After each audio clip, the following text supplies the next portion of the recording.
რა არ უნდა დაგეგმო კვირას დღეს ავსტრიასა და გერმანიაში? პირველ რიგში არც ერთ შემთხვევაში არ დაგეგმოთ კვირა დღეს შოპინგი, იმიტომ რომ შეუძლებელია, რადგან ყველა სავაჭრო ცენტრი, მაღაზიები, სუპერმარკეტები, აფთიაქებიც კი კვირა დღეს დაკეტილია. ასე რომ თუ ავსტრიაში ან გერმანიაში მოგზაურობას აპირებთ, აუცილებლად გადაამოწმეთ რომ არ იყოს დასვენების დღე და თუ თქვენი ჩამოსვლა კვირა დღეს ემთხვევა, აუცილებლად იზრუნოთ იმაზე, რომ წინასწარ იყოთ მომზადებული ამ დღისთვის, რადგან შაბათს საღამოს 6 საათზე იკეთება ყველაფერი და ორშაბათამდე აი ესე ბედის ანაბარო რჩებით.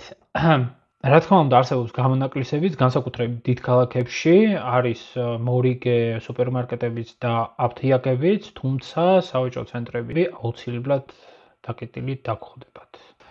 ეს მოკლედ სასიცოცხლოდ მნიშვნელოვან აქტივობებს რაც შეეხება. დანარჩენი კი ავსტრიასა და გერმანიაში კვირა დღეს არ